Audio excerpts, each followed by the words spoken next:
इसमें कम लोग आते हैं, वो तेरे क्या नाम का ज्यादा लोग आते हैं। तो खुद का प्राइवेट हैं? तो खुद का प्राइवेट है ये संस्था का।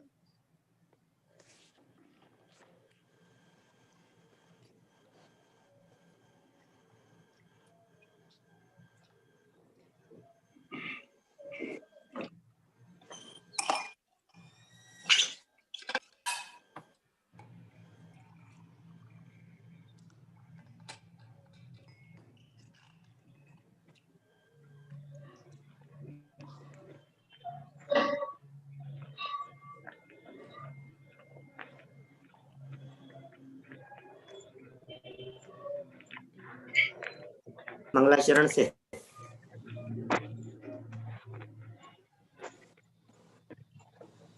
हाथ जोड़ ले वे, आंखें बंद, स्क्रीन पर शेयर किया जाए।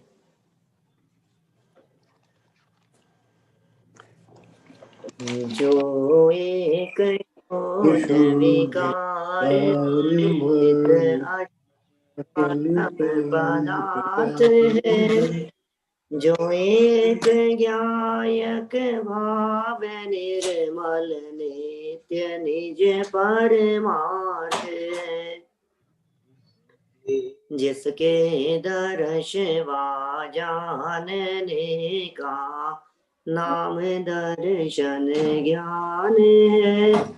ओ नमन उस परमार्थ को जिसमें चरण ही ध्यान है, निज आत्मा को जान कर पहचान कर अभी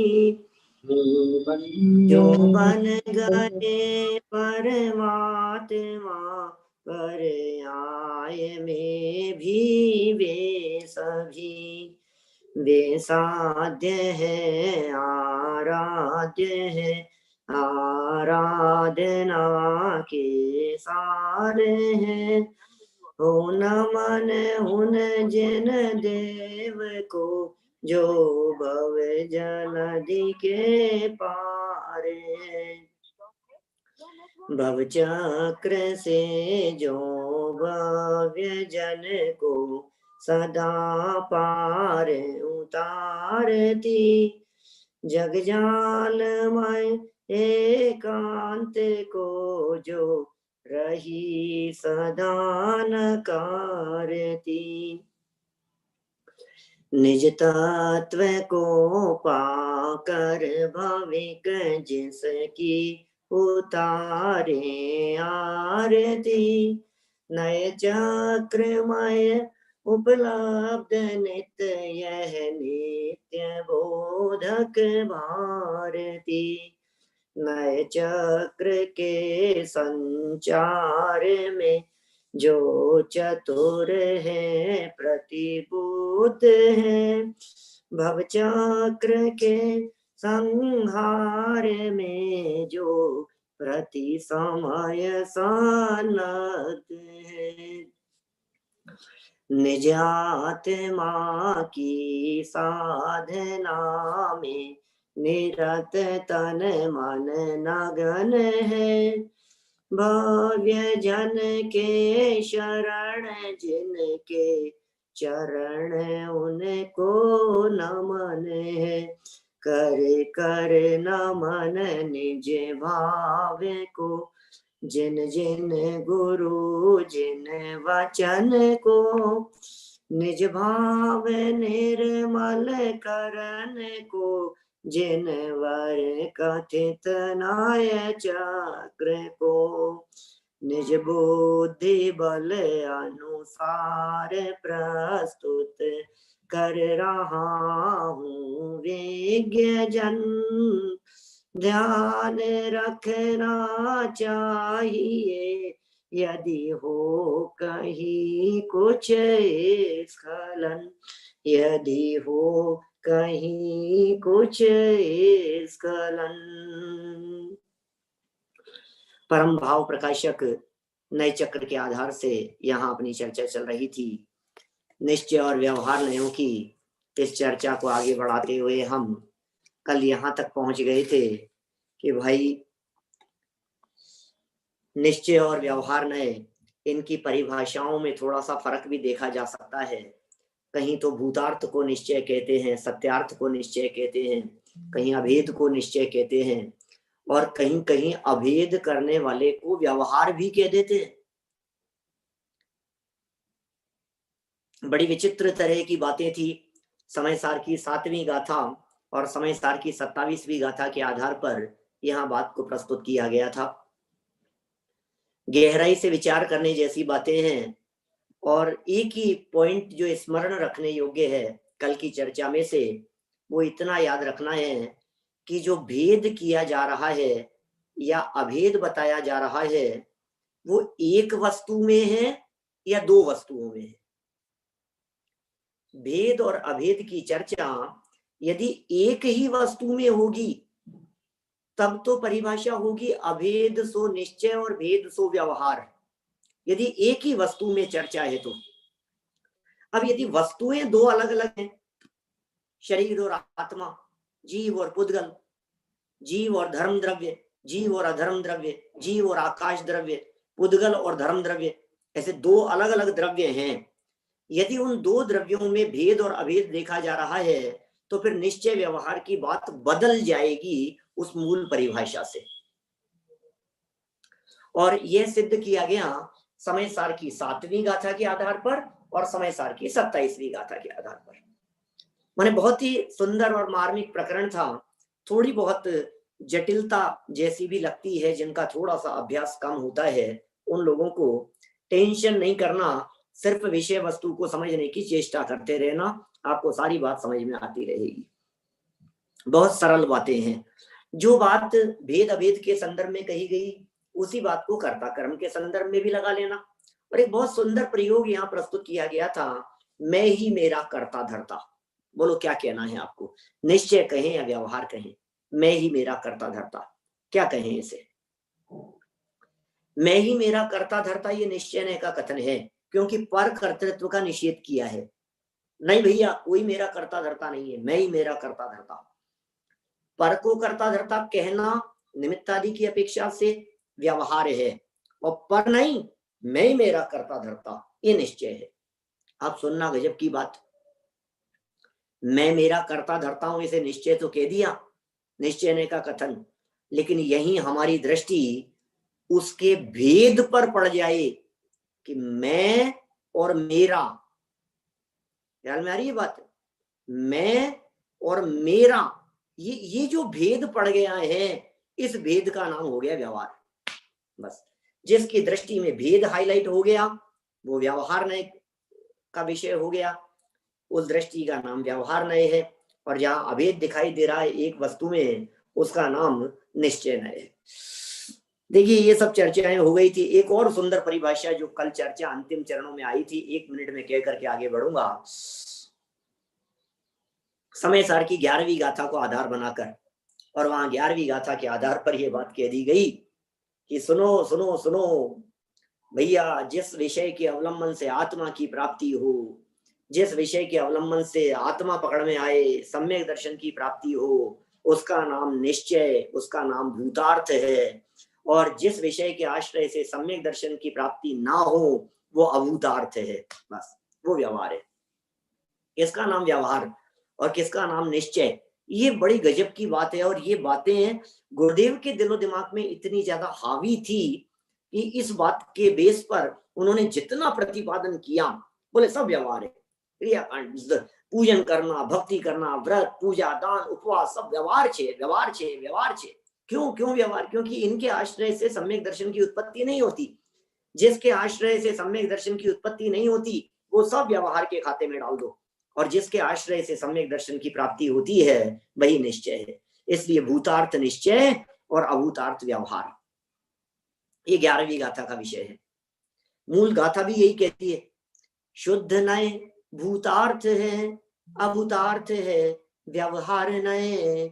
भूतार्थ की ही शरण गह, यह आत्मा सम्यक लहे।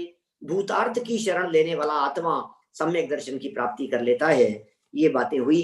देखिए गुरुदेव का एक प्रमाण यहाँ छोटा सा पढ़ करके आज एक बहुत सुंदर विषय की तरफ मैं आप लोगों को ले चलना चाहता हूँ। गुरुदेव का प्रकरण है, पढ़ लेते हैं, बहुत सुंदर चर्चा है। एक बार बस 5 मिनट के अंदर इस विषय को आपके बीच में रखूंगा और पूरा पढ़ लेने के बाद जो एक महत्वपूर्ण विषय जिस हेडिंग को लेकर के आज हम चले हैं वो है सर्वथा असत्यार्थ है या सर्वथा सत्यार्थ है। व्यवहारने की उपयोगिता वाला ये प्रकरण यहाँ शुरू हो रहा है। बहुत ही सुंदर और मार्मिक चर्चा है। पेज नंबर 44 निकालिए, पहले गुरुदेव का वचन पढ़ते हैं। 44 नंबर पेज। जिनवाणी स्यादवाद रूप है, अपेक्षा से कथन करने वाली है। वाह, एक एक वाक्य कितना प्यारा वाक्य दिखाई देता है हमारे को। प्रवचन रत्नाकर से उठाया गया है, भाग 1 से। जिनवाणी स्यादवाद रूप है भैया, जिनवाणी तो स्यादवाद रूप है, अपेक्षा से कथन करने वाली है। अतः जहां जो अपेक्षा हो वहां वही समझना चाहिए। प्रयोजनवश शुद्ध नय को मुख्य करके सत्यार्थ कहा है। प्रयोजनवश सत्यार्थ कहा है, मुख्य करके सत्यार्थ कहा है, और व्यवहार को गौण करके असत्य कहा है। प्रयोजनवश शुद्ध नय को भूतार्थ कहा है, सत्यार्थ कहा है, व्यवहार को गौण करके असत्यार्थ कहा है। लेकिन जिनवाणी तो सापेक्ष कथन करने वाली है। त्रिकाली अभेद शुद्ध द्रव्य की दृष्टि करने से जीव को सम्यक दर्शन होता है। इस प्रयोजन को सिद्ध करने के लिए त्रिकाली द्रव्य को अभेद कहकर भूतार्थ कहा है, और पर्याय का लक्ष्य छुड़ाने के लिए उसे गौण करके असत्यार्थ कहा है। आत्मा अभेद त्रिकाली ध्रुव है, उसकी दृष्टि करने पर भेद दिखाई नहीं देता, और भेद दृष्टि में निर्विकल्पता नहीं आती। कितने क्या क्या वाक्य कहते हैं भाई साहब। ये 11वीं गाथा के व्याख्यान में कह रहे हैं गुरुदेव।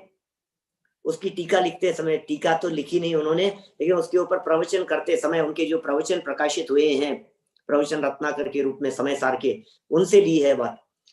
देखो 3rd लाइन जो आपको दिख रही है, इसका लास्ट शब्द, त्रिकाली अभेद शुद्ध द्रव्य की दृष्टि करने से जीव को सम्यक दर्शन होता है। सम्यक दर्शन किससे हुआ? शुद्ध द्रव्य की दृष्टि करने से। और इस प्रयोजन को सिद्ध करने के लिए त्रिकाली द्रव्य को अभेद कहकर भूतार्थ कहा है, और पर्याय का लक्ष्य छुड़ाने के लिए उसे गौण करके असत्यार्थ कह दिया है।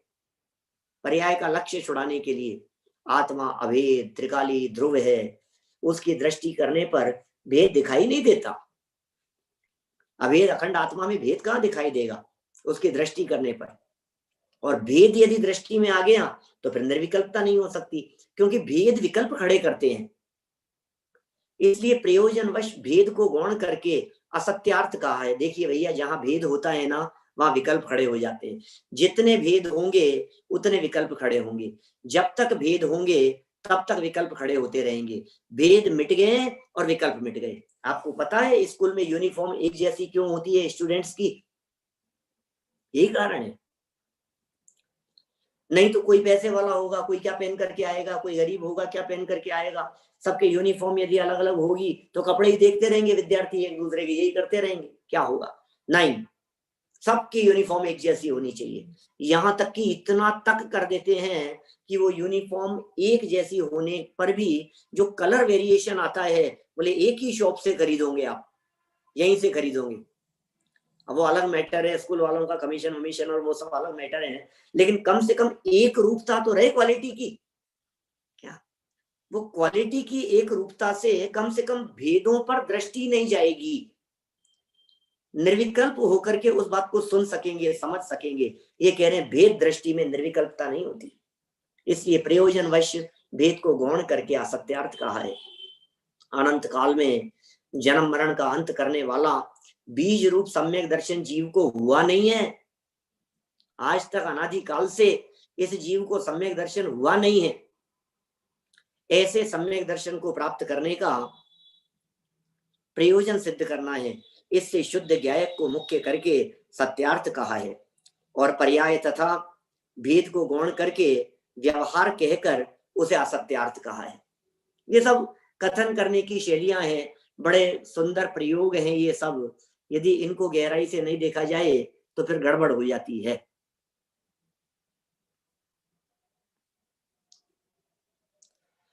देखिए, निश्चय व्यवहार के संदर्भ में जितनी चर्चाएं यहाँ अभी शुरू हुई है, अभी इन चर्चाओं को जब तक महीने 15 दिन सुनेंगे नहीं ना आप, तब तक बहुत तरह के प्रश्न खड़े होते रहेंगे। मैं दावे के साथ कह सकता हूं, आप महीने 15 दिन इन पूरे विषयों को गंभीरता से सुने, आपके बहुत सारे प्रश्नों का समाधान तो कालक्रम से अपने आप ही हो जाएगा। अब पक्षाती क्रांत किसे कहा जाता है, मेरे सामने प्रश्न आया अभी, पक्षाती क्रांत किसे कहें, क्या इस निश्चय नहीं की दृष्टि का नाम ही पक्षाती क्रांत है क्या? ये सब प्रकरण आगे आएंगे। अभी अभी तो यहाँ ये जो निश्चय शब्द का प्रयोग किया जा रहा है, ये निश्चय स्वरूप वस्तु के अर्थ में किए जा रहा है। निश्चय के प्रयोग किस किस अर्थ में होते हैं? निश्चय के विषय के अर्थ में, क्या निश्चय नहीं की पर्याय अवलंबन करने योग्य है, या निश्चय नहीं का विषयभूत पदार्थ अवलंबन करने योग्य है? दृष्टि किसकी करनी है? निश्चय नहीं तो स्वयं नय है, पर्याय है, उसका अवलंबन करने से क्या होगा? उसकी दृष्टि तो पर्याय दृष्टि कहलाएगा। बहुत बातें खुलने वाली है। सम्यक दर्शन का विषय हाथ पे रखे आंवले की तरह स्पष्ट होने वाला है इन सारे प्रकरणों में। पक्षाती क्रांत तक ले जाएंगे, आत्मानुभूति तक ले जाएंगे, भेद विज्ञान सम्यक दर्शन की प्राप्ति तक लेकर के जाएंगे इन सारे विषयों को। नयति इति नय है, आपको ध्यान होगी, ये नय की व्युत्पत्ति है, जो ले जाए उसका नाम नय है। कहां तक ले जाए? आत्मा तक ले जाए, उसका नाम नय है।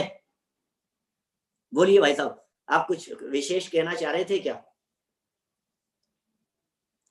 हर्षवर्धन जी साहब है ना आपका शुभ नाम, है ना? हाँ बोलिए, आवाज नहीं आ रही है। आवाज हाँ, वो प्रश्न मैंने उसमें लिखा सर। अच्छा, प्रश्न वो जो लिखा था वो मेरा ही प्रश्न था। आप ही नए ठीक है। पक्षातिक्रांत कहते हैं क्या? हाँ, निश्चय की दृष्टि को नए पक्षातिक्रांत कहेंगे क्या यो? नहीं, निश्चय नहीं की दृष्टि, निश्चय भी कई तरह के हैं। अभी जब चर्चाएं आएगी ना, आगे खुलेगी, तो निश्चय नहीं भी कई तरह के हैं। 4 प्रकार के निश्चय नय हैं, 4 प्रकार के व्यवहार नय हैं। तो 4 प्रकार के निश्चय नयों में जो परम शुद्ध निश्चय नय है, वो परम शुद्ध निश्चय नय भी नहीं, उस परम शुद्ध निश्चय नय का विषयभूत पदार्थ वो दृष्टि का विषय है, वो दृष्टि करने योग्य है ना? देखिए, यहाँ बढ़ते हैं अपन आगे, बहुत ही सुंदर चर्चा है। यहाँ कहते हैं कि त्रिकाली अभेद दृष्टि में भेद दिखाई नहीं देते। क्या समझ, क्या लाइन है भाई साहब, बोलो। यहाँ कहते हैं, सुनना, एक एक शब्द में तो मन हो जाता है बस कुछ नहीं, बोलो मत कुछ भी, मौन धारण करके मैं तो समझ आऊं, ऐसा लगता है मुझे, बोलना बंद कर दो। त्रिकाली अभेद दृष्टि में भेद दिखाई नहीं देते, भेद मिट नहीं गए हैं, पॉइंट टू बी नोटेड। भेद मिट नहीं गए हैं, भेदों का अस्तित्व है, भेद हैं। ये नहीं कहा है कि भेद नहीं है, हैं, लेकिन है इसका अर्थ दिखना चाहिए, ऐसा नहीं है। है लेकिन होते हुए भी ना दिखे, ये दृष्टि का चमत्कार है भाई साहब। दृष्टि का खेल और दृष्टि का चमत्कार क्या है? इसे दृष्टि का चमत्कार कहते हैं। ये दृष्टि का खेल है विशेष प्रकार का, सामने होते हुए भी दिखाई नहीं देवे। बोलो, कल मैंने नए चक्र की क्लास में कौन से कलर की जैकेट पहनी थी? क्या पता पंडित जी? कौन सा कुर्ता पहना था? ग्रे कलर की। कौन सी? पता नहीं, यही थी क्या? मालूम नहीं, पुराना कल का वीडियो खोल करके देखोगे तो फटाफट दिख जाएंगी। पता नहीं, मुझे ही ध्यान नहीं है कल कौन सी पहनी थी। मैंने, बोलो, ऐसा कितना सामने देखा। बोलो, सामने बगड़ा जी बैठे हुए हैं, कोई व्यक्ति मेरे से पूछे, बतलाइए कल बगड़ा जी ने क्या पहना था? शाम को कल कौन से कलर की टी शर्ट पहन करके बैठे थे? पता नहीं, पहनी थी कि नहीं पहनी थी कि क्या बात करते हो, बिना पहने थोड़ी ना बैठे थे। आपने देखा था कि हाँ, जूम पर देखा था, बिल्कुल देखा था, सामने देखा था, कई बार नाम भी लिया था बीच में। तो कौन सा था कि पता नहीं। गजब करते हो यार, आप देख करके भी नहीं देखते हो कि देखा तो था लेकिन देख करके भी नहीं देखा था। ये क्या क्या होता है? इसे कहते हैं दृष्टि। ये दृष्टि का चमत्कार है, ये दृष्टि का खेल है इस प्रकार का। देख करके भी नहीं देखे, सामने होती हुई चीज दिखाई नहीं देवे और नहीं होती हुई चीज दिखाई देवे, उपयोग की एकाग्रता का खेल है। अभेद दृष्टि में भेद दिखाई नहीं देते। आत्मा में ज्ञान भी है, दर्शन भी है, चारित्र भी है, भेद है, सच्चाई है, भेद है वस्तु में, वस्तु स्थिति है। लेकिन भेद और अभेद दोनों ही वस्तु स्थिति होते हुए भी दृष्टि में अभेदता है, भेद दिखाई नहीं देते। भेद दिखने लग जाए तो वो आनंद नहीं आएगा। मैं एग्जाम्पल, जब कभी अनुभूति के प्रकरण इस तरह के चलते हैं तो एक एग्जाम्पल देता हूँ, हमेशा मुझे नियमित सुनने वालों को जरूर ख्याल में होगा, चलते हुए पंखे का। फैन का। हाँ, फैन का, बराबर। चलते हुए पंखे का उदाहरण देकर के कहता हूँ, बोलो पंखे, इस पंखे में कितनी पंखुड़ियां हैं? 3 है, 4 है, 5 है। कई जगह पर, कई देशों के अंदर 4 चलती है, कई देशों में 5 चलती है, अपने यहाँ भारत में 3 चलती है। तो 3, 4, 5 जो कहना हो आपको, 3 मान करके चलो, 3 है। तो दिख रही है क्या? नहीं, मैं कैसे करूं? चलते हुए पंखे में कहा, नहीं मैं नहीं मानता 3 है, नहीं मानता 3 है। क्या बात कर रहे हो साहब? क्यों? क्योंकि मुझे दिख नहीं रही है। दिखाओ मुझे। दिखाया हमने, फैन बंद किया, 3 दिखने लग गई। हमने कहा देखो 3 है या नहीं है? कि हाँ 3 है, बराबर है, लेकिन हवा नहीं आ रही है। हवा आएगी तो 3 नहीं दिखेगी, और 3 दिखेगी तो हवा नहीं आएगी। क्या? जब तक ये भेद दिखाई देते रहेंगे दर्शन ज्ञान चारित्र के, 3 बना लो, 4 बना लो, है इसमें वीर्य जोड़ लो, आप सुख जोड़ लो इसके अंदर, तो 4 हो जाएंगे, 5 हो जाएंगे। जब तक ये भेद दिखाई देते रहेंगे तब तक अभेद आत्मा की अनुभूति नहीं होगी, और जब अनुभूति का काल होता है तो ज्ञान दर्शन चारित्र आदि के भेद दिखाई नहीं देते हैं। जब तक, तो फिर क्या करें साहब? ये जब भेद देखना ही नहीं है हमारे को तो निकाल दो इनको। भैया सुन, पंखे में से यदि ये पंखुड़ियां निकाल देगा तो भी हवा नहीं आएगी। ये ज्यों की त्यों बनी रहे, पंखुड़ियां 3 की 3 बनी रहे, स्वतंत्र रूप से रहे, और रहते हुए भी दृष्टि से ओझल हो जाए, तब हवा का आनंद आता है। जब पंखे की हवा का आनंद भी भेद से दृष्टि हटने पर अभेदता में आता है, तो फिर ये त्रिकाली ध्रुव आत्म तत्व का ये भेद दृष्टि में कैसे आ सकता है? अभेद होकर के ही, अभेद का लक्ष्य करके ही उसका अनुभव किया जा सकता है। अभेद दृष्टि, इससे इसकी दृष्टि में भेद अविद्यमान असत्यार्थी कहा जाता है। गुरुदेव क्या कह रहे हैं? दृष्टि अभेद पर चले गई, भेद दिखाई नहीं देते हैं, इससे इसकी दृष्टि में भेद अविद्यमान असत्यार्थी कहा जाता है। किंतु ऐसा न समझना कि भेद रूप कोई वस्तु नहीं है, द्रव्य में गुण है ही नहीं, पर्याय है ही नहीं, भेद है ही नहीं। क्या कह रहे हैं? आत्मा में अनंत गुण हैं, वे सब निर्मल है। बोलो, आत्मा में अनंत गुण हैं, बिल्कुल है, सबके सब गुण निर्मल हैं, सब गुण पवित्र हैं। लेकिन फिर भी क्या कह रहे हैं? होते हुए भी देखो, क्या दृष्टि के विषय में गुणों का भेद नहीं है, दृष्टि के विषय में गुणों का भेद नहीं है, किंतु अंदर वस्तु में तो अनंत गुण हैं, वस्तु में तो अनंत गुण हैं। भेद सर्वथा कोई वस्तु ही नहीं है ऐसा माना जाए तो जैसा वेदांत मत वाले भेद रूप अनित्य को देखकर अवस्तु माया स्वरूप कहते हैं, और सर्वव्यापक एक अभेद नित्य शुद्ध ब्रह्म को वस्तु कहते हैं, ऐसा ठहरे, तथा इससे सर्वथा एकांत शुद्ध नहीं के पक्ष रूप मिथ्या दृष्टि का ही प्रसंग प्राप्त होगा। कुल मिलाकर के बात कहना चाह रहे हैं, गुरुदेव कह रहे हैं यहाँ वैसा अनर्थ हो जाएगा। आपने यदि ऐसा मान लिया ना, वेदांतियों जैसी स्थिति खड़ी हो जाएगी, भेद है ही नहीं, अब वस्तु तो अभेद अखंड है, बस वस्तु तो अभेद अखंड है। वेदांतियों जैसी बातें, हमारे यहाँ तो अनेकांत है, वस्तु अभेद भी है और भेद रूप भी है, दोनों तरह की बातें हैं। देखिए आगे बढ़ता हूं, इसके आगे वाला पैराग्राफ, माटी के घड़े को घी का घड़ा कहना व्यवहार है, इसलिए व्यवहार झूठा है, क्योंकि घड़ा घी में नहीं है किंतु माटी में है। उसी प्रकार द्रव्य को निश्चय और पर्याय को व्यवहार, और ये व्यवहार घी के घड़े की भांति झूठा है ऐसा नहीं है, ये घी के घड़े की भांति झूठा है ऐसा नहीं है। समझ में आ रही है? देखो कितना, क्योंकि जिस प्रकार घड़ा घी में नहीं है उसी प्रकार पर्याय हो ही नहीं, ये बात नहीं है। पर्याय अस्थि रूप है, पर्याय को व्यवहार कहा है, पर वे नहीं हो यह बात नहीं है। सुनना भाई, मैं बहुत मार्मिक बात कहना चाह रहा हूं, सब प्रकार के व्यवहारों को एक खाते में नहीं रखा जा सकता है। आदर्श, सारे व्यवहार एक जैसे नहीं होते, मैं आपसे पूछता हूं, बतलाइए कि हिंदुस्तान हमारा है निश्चय ने से कि व्यवहार ने से? अनेकांत निश्चय से है अपना कि व्यवहार ने से? व्यवहार से है ना। हिंदुस्तान हमारा है कि नहीं? नर देह उत्तम देश पूर्ण, उत्तम देश, उत्तम देश, उत्तम देश की प्राप्ति कितना भाग्यशाली अनुभव करते हैं हम भारत देश के। मैं उस देश का वासी हूं जिस देश में गंगा बहती है। मैं उस देश का वासी हूं, भारत माता, जिसको जिस देश में अपने देश को माता के समान जाना जाता है, हम उस देश के वासी हैं। तो ये जो देश के संबंध में बात कही गई, भारत हमारा है, हम हिंदुस्तानी हैं, हमें गर्व है इस बात का कि हम भारतीय हैं, हिंदुस्तानी हैं। निश्चय के व्यवहार, व्यवहार पक्का कि बिल्कुल पक्का। तो फिर तुम कहाँ रहते हो?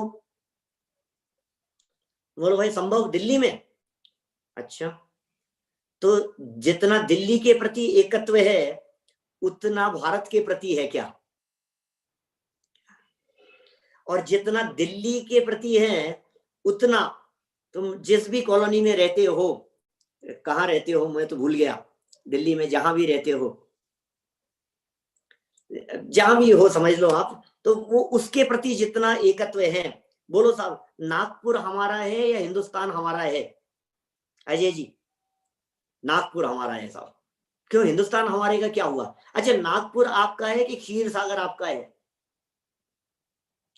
जितना नागपुर के प्रति अपनापन है उतना क्षीर सागर। अच्छा, क्षीर सागर को अपना कहना क्या?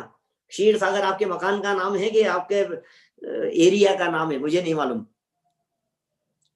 मुझे ये कहना है कितना कितना बोलो, हिंदुस्तान हमारा है, फिर राजस्थान हमारा है, फिर जयपुर हमारा है कि नहीं, फिर बापू नगर हमारा है कि नहीं, फिर टोडरमल स्मारक हमारा है कि नहीं, ये रूम हमारा है। ये सब के सब व्यवहार हैं और सारे व्यवहार एक ही खाते में, उपचरित सद्भूत व्यवहार ने। अभी व्यवहार ने के भेद प्रभेदों को पढ़ेंगे, उनके प्रयोग विधि में कुशलता की बात भी करेंगे हम। ये सारे व्यवहार एक ही खाते में, उसके बावजूद भी सभी प्रकार के व्यवहारों का लेवल एक जैसा नहीं है, सबका लेवल अलग अलग है, सब प्रकार के व्यवहार का लेवल अलग अलग है। बोलो, माने व्यवहार को एक खाते में नहीं रखा जा सकता है। हमने कहा व्यवहार असत्यार्थ है, हमने कहा व्यवहार अभूतार्थ है, हमने कहा व्यवहार झूठा है। अरे लेकिन भाई, ये परद्रव्य को अपना कहने वाला व्यवहार और राग पर्याय को अपना कहने वाला व्यवहार और गुण भेद वाला व्यवहार, क्या सारे व्यवहार एक जैसे हैं क्या? ये कैसे हो सकती है बात? इसे कैसे कहा जा सकता है? बोलो, बड़ी बड़ी गंभीर बात है। तो ये यहाँ जो कहा है इन्होंने, क्यों हो ही नहीं? आप ऐसा व्यवहार समझ रहे हो, इस गलत फहमी में तो नहीं है? बिल्कुल भी नहीं है, ऐसा नहीं समझ लेना चाहिए। देखिए, यहां पढ़ रहे हैं, राग पर्याय असद्भूत व्यवहार का विषय है क्या? राग पर्याय असद्भूत व्यवहार का विषय है। असद्भूत व्यवहार का विषय है, बोलो।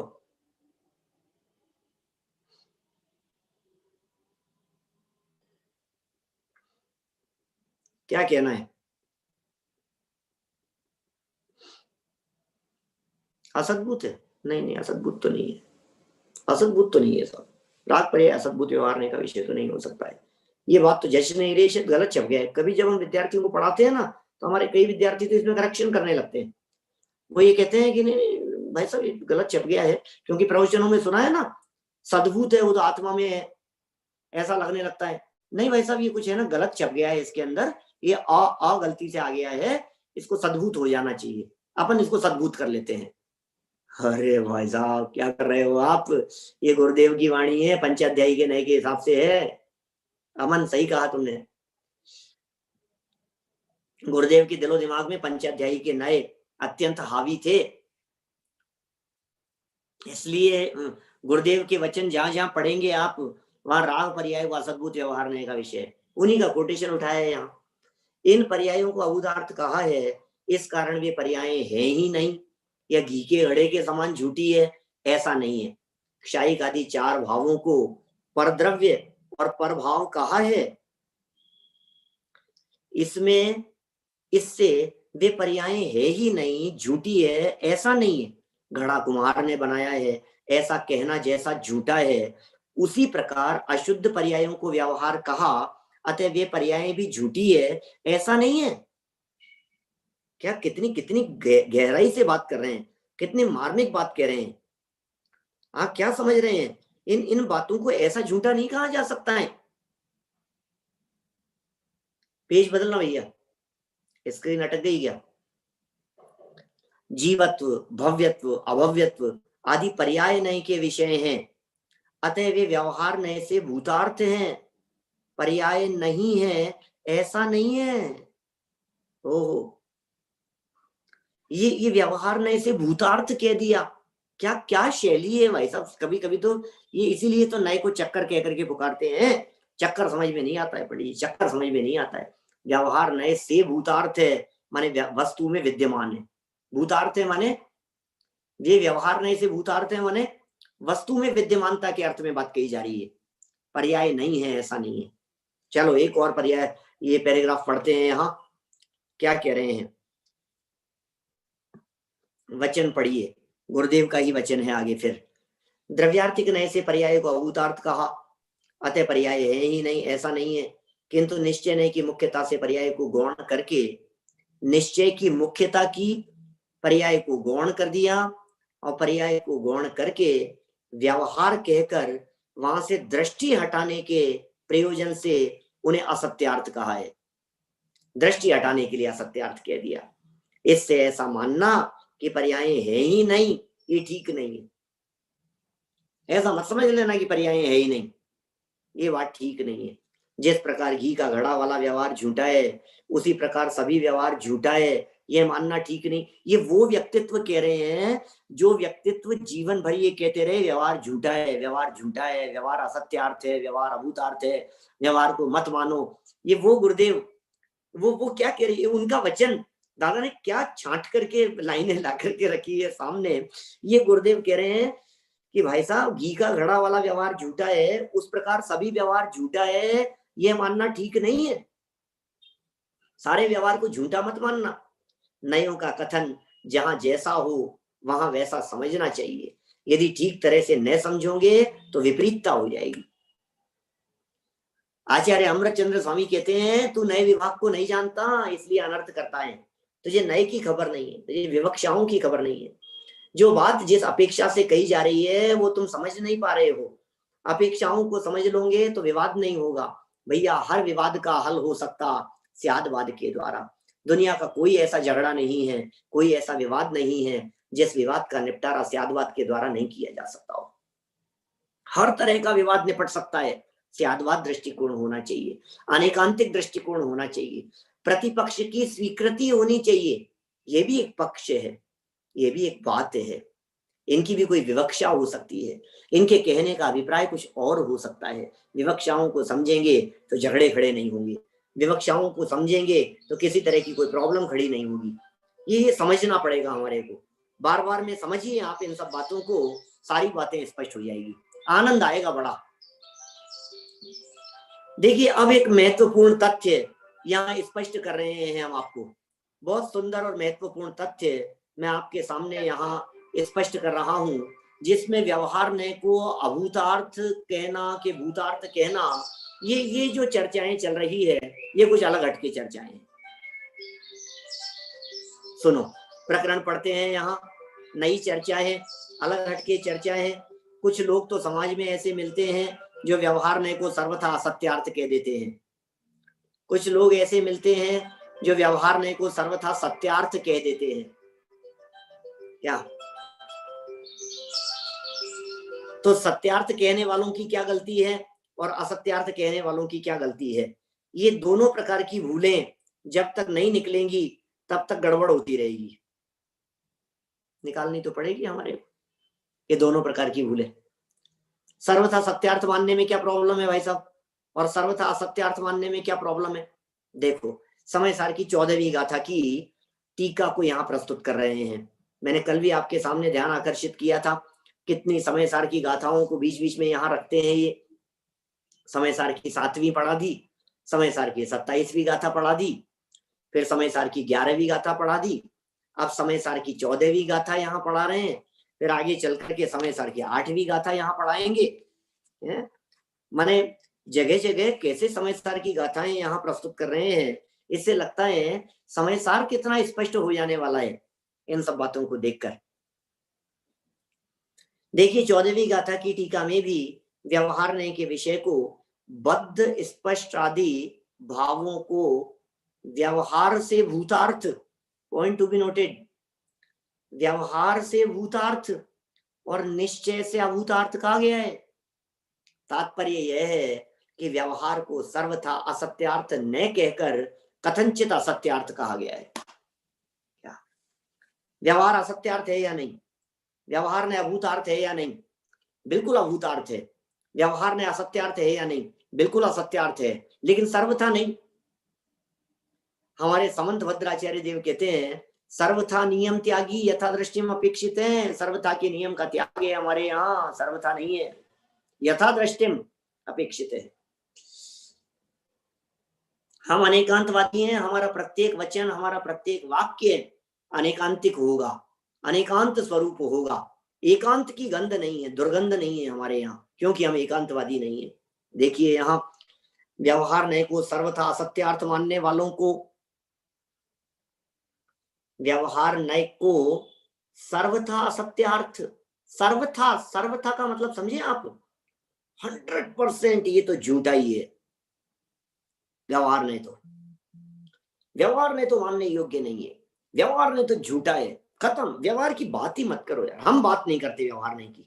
ऐसी बातें करने वाले लोग व्यवहार नहीं को सर्वथा असत्यार्थ मानने वालों को नियम सार के उस कथन की ओर ध्यान देना चाहिए जिसमें यह कहा गया है कि सर्वज्ञ भगवान पर को व्यवहार से जानते हैं। ओ हो, बड़ा खतरनाक प्रकरण है, बहुत सुंदर और मार्मिक चर्चाएं, गहराई से समझने का यत्न करना, अरे आनंद प्रस्फुटित हो, ऐसी ऐसी चर्चा है। व्यवहार नय को सर्वथा झूठा जो लोग कहते हैं, ऐसे लोग जो ये कहते हैं व्यवहार तो झूठा है, व्यवहार तो असत्यार्थ है, ऐसा मानने वालों को नियम सार के उस कथन की ओर ध्यान देना चाहिए। कौन सा कथन? नियम सार का एक कथन यहाँ प्रस्तुत किया है, 159वीं गाथा यहाँ प्रस्तुत की है नियम सार की, जिसमें कहा है कि सर्वज्ञ भगवान पर को व्यवहार से जानते हैं। क्या केवल नाणी जानदी पश्यति नियमेण अपाणम, क्या केवली भगवान निश्चय से अपनी आत्मा को ही जानते हैं। नियमेण अपाणम व्यवहार नो भासदी, ऐसे ऐसे बहुत सुंदर गाथा है वो, सेकंड लाइन बोलने में आई है मेरे। व्यवहार नय ऐसा कहता है कि केवली भगवान लोकालोक को व्यवहार से जानते हैं, और फिर अगला वाक्य क्या, व्यवहार को सर्वथा असत्यार्थ मानने पर केवली भगवान का पर को जानना असत्यार्थ ठहरेगा, तो झूठा हो जाएगा और सर्वमान्य सर्वज्ञता ही संकट में पड़ जाएगी। कहना है आपको व्यवहार ने को झूठा कहना है आपको, 100% झूठ है व्यवहार ने। क्या आप तैयार हैं ये बात कहने के लिए, मानने के लिए? यदि व्यवहार ने सर्वथा झूठा है तो फिर सर्वज्ञता का क्या होगा? फिर सर्वज्ञ भगवान लोकालोक को व्यवहार से जानते हैं, तो इसका मतलब क्या नहीं जानते हैं? क्या केवली भगवान को लोकालोक को जानना झूठा है? क्या असत्यार्थ है? क्या अभूतार्थ है? क्या माना जाए? कितनी बड़ी एक चैलेंजिंग बात हमारे सामने खड़ी हो गई है। यदि व्यवहार नय को सर्वथा झूठा माना जाएगा तो सर्वज्ञता के ऊपर प्रश्न चिन्ह खड़ा हो जाएगा। इसी प्रकार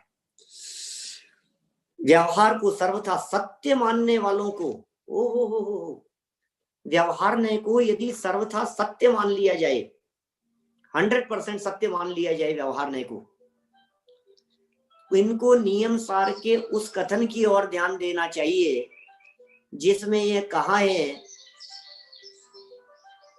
क्या कहाँ गए? इसी प्रकार से पढ़ना है ना, ऊपर एक पढ़ते पढ़ते जब खिसका देते हैं ना तो ये लाइन खिसक जाती है सामने से। इसी प्रकार व्यवहार को सर्वथा सत्य मानने वालों को भी समय सार के उस कथन की ओर ध्यान देना चाहिए जिसमें व्यवहार नय से जीव और शरीर को एक कहा गया है। क्या इस कथन की तरफ ध्यान देना चाहिए। जीव और शरीर को एक कहा गया है भैया, व्यवहार न ऐसे। शरीर और आत्मा को एक कहा गया है, व्यवहार न ऐसे। शरीर और आत्मा एक है, व्यवहार न ऐसे। कहाँ कहाँ कहा गया है ऐसा कथन? समय सार में कहा है ना, देह चेतन एक है, यह वचन है व्यवहार का, ये एक हो सकते नहीं, यह कथन है परमार्थ का। देह चेतन एक है, समय सार 27वीं का था, नीचे 3 नंबर पर दे दिया है फुटनोट में। व्यवहार ने से जीव और शरीर को एक कहा गया है। यदि जीव और शरीर को, तो सब क्या प्रॉब्लम है आपको? मान लो ना, जीव और शरीर को एक व्यवहार ने कह रहा है, और व्यवहार ने 100% राइट बात कहता है। इस बात को सत्य स्वीकार कर लो। देखो ना कितना बैलेंस है भाई साहब इन नयों के कथनों में। यदि ये बैलेंस नहीं हो तो अनर्थ हो जाए। व्यवहार ने को 100% झूठा मान लिया जाए तो अनर्थ हो जाए, और व्यवहार ने को 100% सच्चा मान लिया जाए तो अनर्थ हो जाए। तो व्यवहार ने सच्चा है या झूठा है, क्या करें? यदि जीव और शरीर को एक कहने वाला, सुनना क्या कह रहे हैं, यदि जीव और शरीर को एक कहने वाले कथन को प्रयोजनवश किया गया कथन न मानकर, प्रयोजनवश किया गया कथन मानकर सर्वथा सत्य मान लिया जाए तो मिथ्यात्व हुए बिना नहीं रहेगा। छेड़ाला में तो देह और आत्मा को एक मानने वाले को स्पष्ट रूप से मिथ्या दृष्टि लिखा है। देह जीव को एक गिने बहिरातम तत्व मुदा है।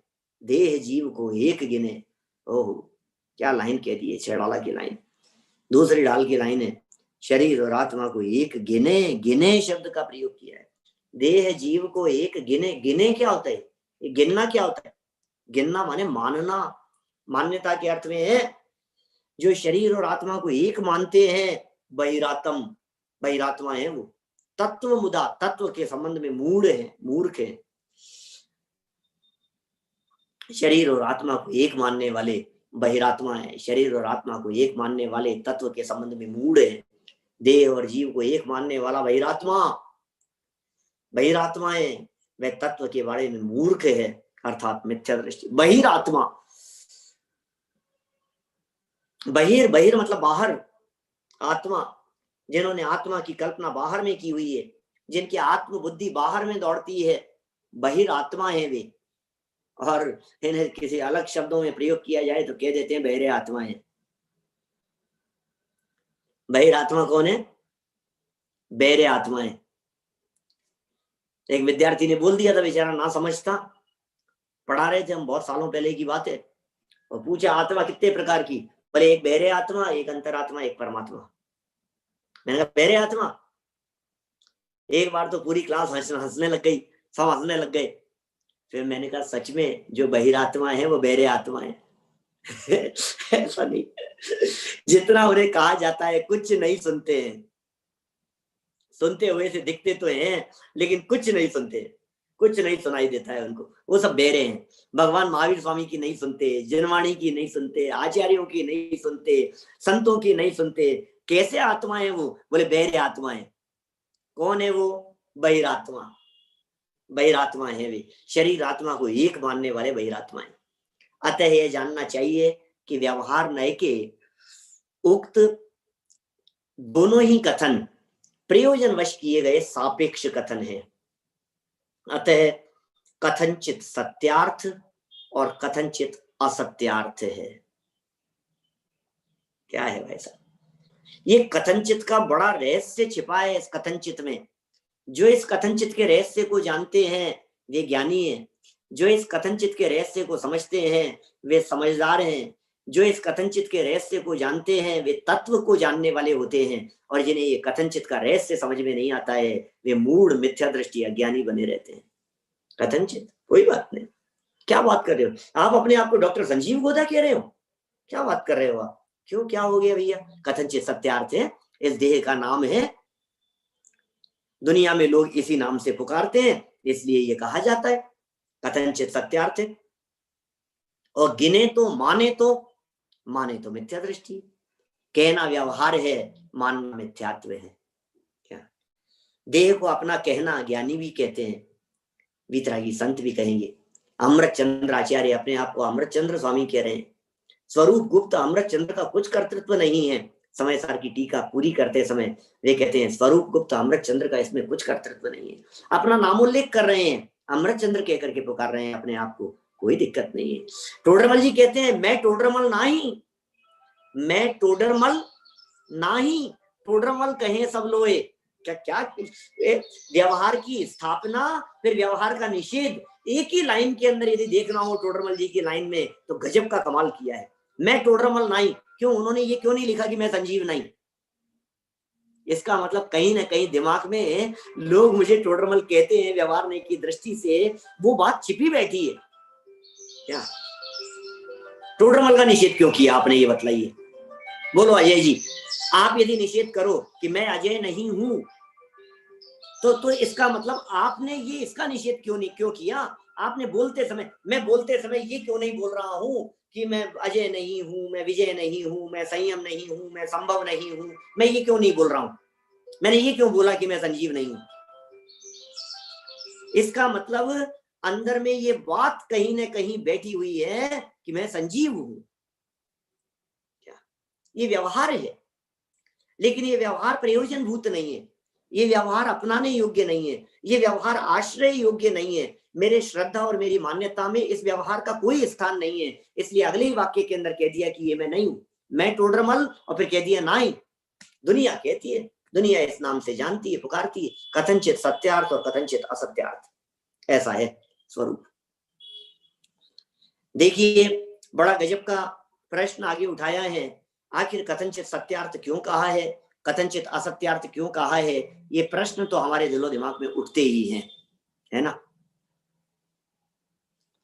इन इन इन शब्दों के पीछे क्या रहस्य हैं और क्या प्रश्न खड़े होते हैं? बहुत सुंदर तर्क संगत यहाँ इनके पीछे जवाब दिए हैं।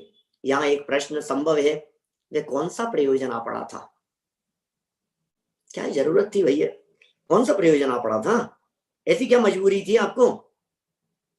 वे कौन सा प्रयोजन आ पड़ा था कि व्यवहार ने कोई ऐसी असंबद्ध बातें कहनी पड़ी?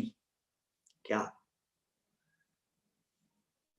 ऐसी असंबद्ध बातें माने ऊटपटांग बातें, कहीं कुछ और कहीं कुछ, ऐसी असंबद्ध बातें कहनी पड़ी। इनमें असंबद्धता इस कारण प्रतीत होती है कि एक कथन तो सर्वज्ञता पर कुठाराघात करता प्रतीत होता है और दूसरा कथन शरीर और आत्मा को एक बताने वाला होने से मिथ्यात्व का पोषक प्रतीत होता है। बोलो, सर्वथा असत्यार्थ मान लेंगे तो सर्वज्ञता संकट में पड़ जाएगी, सर्वथा सत्यार्थ मान लेंगे तो मिथ्यात्व हो जाएगा। करें तो क्या करें? हम करें क्या?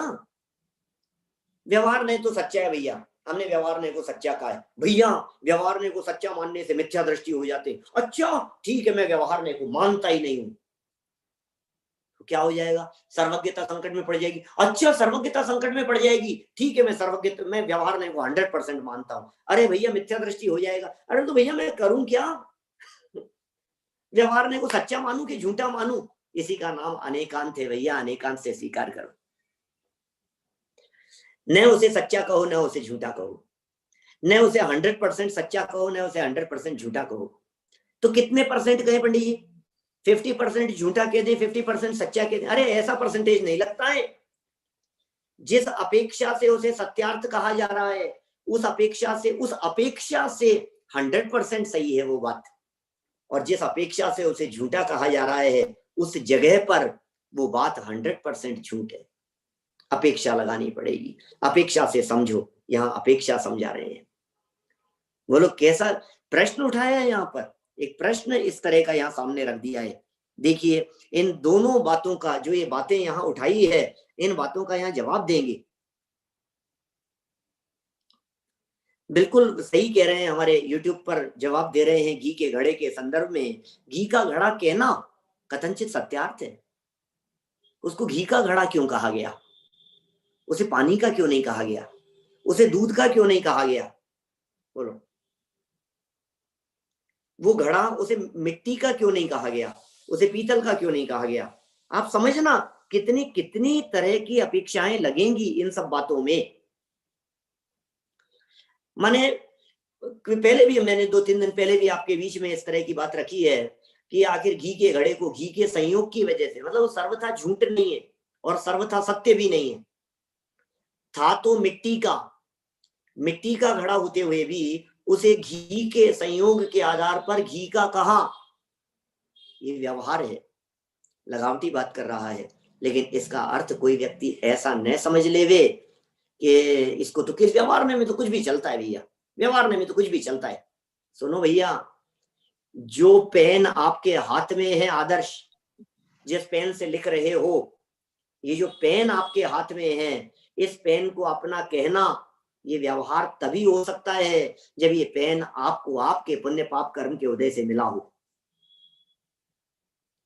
यदि ये हमें हमारे पुण्य पाप कर्म के उदय से नहीं मिला है ना, और किसी दूसरे से मांग लिया और हमने उसे अपना कह लिया, तो फिर झूठ है वो। टोडरमल जी ने एक ऐसा उदाहरण दिया है, सेठ के यहाँ काम करता हुआ गुमास्ता सेठ के हिसाब किताब को रखता है, लेन देन करता है, पैसे को अपने भूलता भी है, तो भी वो ईमानदार है। पैसे को लेता है, लाता है, लाखों रुपयों का लेन देन करता है, हिसाब किताब करता है, अपने पास में रखता है, अपने समझ करके उन्हें हिफाजत करता है, उनकी सुरक्षा करता है। वो सच्चा है, वो झूठा नहीं है, वो ईमानदार है। लेकिन यदि सेठ के धन को चुरा करके अपना मान लेवे तो गुमास्ता चोर होए, ऐसा लिखते हैं। तो सारा खेल दृष्टि का है, सारा खेल मान्यता का है। व्यवहार में ऐसे कहा जा रहा है, व्यवहार बस उस बात को स्वीकार किया जा रहा है, कोई ऐतराज नहीं है, मान लेते हैं हम इस बात को। देखिए प्रश्न उठाए हैं, यहाँ प्रश्न उठाए हैं, उनका समाधान किया है। केवली भगवान का पर को जानना व्यवहार है। इस कथन का प्रयोजन तो यह बताना रहा है कि केवली भगवान जिस प्रकार स्वयं को स्वयं में लीन होकर जानते हैं, केवली भगवान जिस तरह से अपने को अपने में लीन होकर जानते हैं, उसी प्रकार पर को उसमें लीन होकर नहीं जानते। ओ तन्मयो भूतवा नहीं जानाती, उसे मात्र जानते हैं, उसमें लीन नहीं होते। तेन कारणेन व्यवहारो बन्यते नैचे परिज्ञाना भावात। ऐसा नहीं है कि वे जानते ही नहीं। बड़ी सुंदर चर्चा है। अभी थोड़े समय पहले ही जब हमने आपको क्रमबद्ध पर्याय पढ़ाई थी, बहुत सारे हमारे साधर्मियों ने पढ़ी है, शास्त्री वालों को पिछले वर्ष पढ़ाई थी, और जो फाइनल में आ गए हैं उन्हें और 2 वर्ष पहले पढ़ाई थी। उसमें ये प्रकरण उठाया, केवली भगवान लोकालोक को व्यवहार से जानते हैं। वहां तो वो कुतर्क करने वाला था शिष्य, वो कहता व्यवहार को जानते हैं, फिर व्यवहारो उदत्तो, व्यवहार ने अभूतार्थ है, व्यवहार ने झूठा है। एक तरफ तो नियम सार की 159 गाथा प्रस्तुत कर दी, और फिर दूसरी तरफ समय सार की गाथा का हवाला देते हुए उसे झूठा कह दिया। ऐसे ऐसे तर्क प्रस्तुत किए थे ना उस शिष्य ने। अभी यहाँ दादा क्या कह रहे हैं, बोले ये बात परमात्मा प्रकाश में भी उठाई है। परमात्मा प्रकाश में इस बात को उठा करके क्या कह रहे हैं, जैसे कि परमात्मा प्रकाश अध्याय 1 गाथा 52 की टीका में स्पष्ट किया गया है। बोले क्या स्पष्ट किया गया है कि प्रश्न जैसा तुम्हारा उठ रहा है उसी तरह का, और समाधान भी किया है इस बात का। यदि केवली भगवान व्यवहार ने से लोकालोक को जानते हैं तो व्यवहार ने से उन्हें सर्वज्ञत्व भी हो, परंतु निश्चय ने से नहीं। बोलो क्या कह दिया? यदि केवली भगवान व्यवहार ने से लोकालोक को जान रहे हैं तो फिर उनकी जो सर्वज्ञता है वो सर्वज्ञता भी व्यवहार से होगी, निश्चय से नहीं। क्या आप तैयार हैं इस बात के लिए? मैं आपसे पूछता हूं, अरहंत भगवान साक्षात समो शरण में विराजमान हैं, बोलो उनके गुण बतलाओ। अरे भैया अरहंत भगवान के गुण, छत्र चमर भामंडल भारी, ये तो प्रातिहार्य मनहारी। नहीं, ये भगवान के गुण है। हाँ भगवान के सच्चे निश्चय से नहीं, व्यवहार से। तो निश्चय से बतलाओ, निश्चय से कौन से गुण हैं? तो बोले वीतरागता, सर्वज्ञता, ये निश्चय से। ये क्या कह रहे हैं? प्रश्नकर्ता क्या कह रहा है?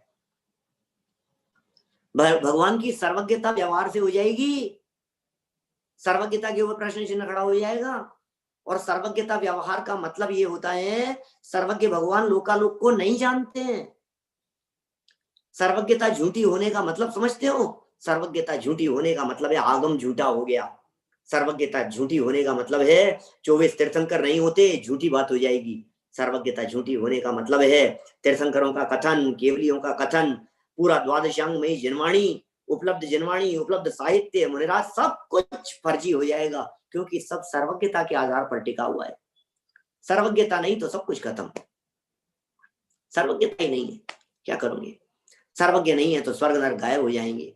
सर्वज्ञ नहीं है तो नंदीश्वर, पंचमेरु सब गायब हो जाएंगे। सर्वज्ञ नहीं है तो क्या होगा? खत्म है कहानी। फिर तो बिना सर्वज्ञता के आत्मा की पहचान कौन कराए? सात तत्व की चर्चा करने वाले कौन होंगे बिना सर्वज्ञता के?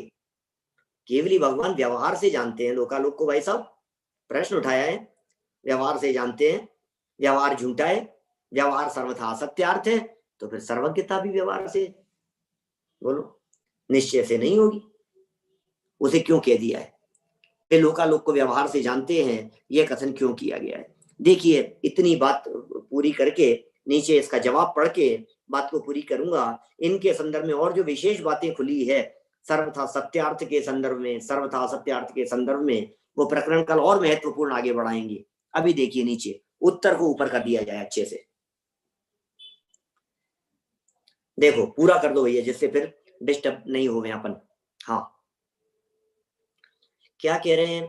जिस प्रकार तन्मय होकर, तो चर्चा इतनी हो सकती है इन एक एक शब्द के ऊपर। जिस प्रकार तन्मय होकर स्वकीय आत्मा को जानते हैं, तन्मय होकर अपने आत्मा को जानते हैं, उसी प्रकार पर द्रव्य को तन्मय होकर नहीं जानते। समझ में आ रही है बात? जैसे तन्मय होकर अपने आत्मा को जानते हैं, वैसे तन्मय होकर के पर पदार्थों को नहीं जानते। बोलो, सेन कारणेन व्यवहारो बन्यते, इसलिए व्यवहार कह दिया जाता है। व्यवहार क्यों कह रहे हैं? अपने को जैसे तन्मय होकर के जाना, वैसे परद्रव्य को तन्मय होकर के नहीं जानते, इस कारण व्यवहार कहा गया है। न कि उनके परिज्ञान का ही अभाव होने के कारण, न कि उनके परिज्ञान का अभाव होने के कारण। यदि स्वद्रव्य की भांति परद्रव्य को भी, क्या स्वद्रव्य की भांति परद्रव्य को भी निश्चय से तन्मय होकर जानते, अपने आत्मा की तरह ही परद्रव्य को भी निश्चय से ही जानते और तन्मय होकर के जानते, तो परकीय सुख व दुख को जानने से स्वयं सुखी दुखी और परकीय राग द्वेष को जानने से स्वयं रागी द्वेषी हो गए होते, और इस प्रकार महत दूषण प्राप्त होता। भाई साहब, ये महान अनर्थ खड़ा हो जाता। पर को जानने से कितनी कितनी बड़ी प्रॉब्लम खड़ी हो जाती। पर को जानने से परकीय सुख दुख, पर को जान, जिसको देखे वही अरे क्या हो रहा है, अरे बेचारों को क्यों मार रहे हो, अरे बेचारे क्यों पिट रहे हैं, अरे बेचारों को क्यों आग लगा दी है तुमने, क्या क्या नहीं दिखता होगा सर्वज्ञता से, निश्चिंतता से, निष्फिक्र होकर के यदि नहीं जानेंगे तो आंसू बहाते रहेंगे और क्या करेंगे? कत्ल खानों में देख देख करके, भूषण खानों को देख देख करके, लोगों को कटते पड़ते पिटते हुए देख देख करके नरकों की दशाएं दिखेंगी, उनके ज्ञान में झलकेंगी। हत्याएं, आत्महत्याएं, बलात्कार, न मालूम क्या क्या उनकी आंखों के सामने माने ज्ञान के सामने सब कुछ झलकेगा। फिर क्या होगा? तन्मय होकर के जानेंगे तो दुखी हो जाएंगे, स्वयं रागी द्वेषी हो गए होते। इस प्रकार का महान दूषण प्राप्त होता। इस संदर्भ में जयसेनाचार्य ने कुछ और बातें कही है, इसकी चर्चा कल हम आगे बढ़ाएंगे। और जो सेकंड पॉइंट जो रह गया है, सर्वथा सत्यार्थ मानने वालों का, ये तो सर्वथा झूठा मानने वालों की बात हुई। सर्वथा सच्चा मानने वालों में क्या आपत्ति है, उसमें क्या परेशानी है, और वो कथन कहने के पीछे क्या प्रयोजन है, इसकी चर्चा कल हम आपके बीच में करेंगे। बहुत सुंदर मार्मिक विषय यहाँ चलने वाला है। टोडरमल जी की कुछ पंक्तियों के आधार पर दोनों नयों के श्रद्धान किस तरह से करना, प्रयोजन किस तरह से करना, उसकी भी कुछ चर्चाएं होगी। अभी बात को यहीं विराम देते हैं। कोई प्रश्न हो तो जरूर सामने रखें। बोलिए साहब। हमारे विद्यार्थी वर्ग में, शास्त्री वाले विद्यार्थियों में, यूट्यूब पर सुन रहे श्रोताओं में यदि कोई प्रश्न हो। नहीं है? हाथ खड़ा कर सकते हैं? नहीं है तो फिर कोई बात नहीं, हम जनवाणी करते हैं। निज निधि निज में बताई, यह अनंत उपकार है, उसके लिए जनवाणी माँ को वंदना शत बार है, वंदना शत बार है।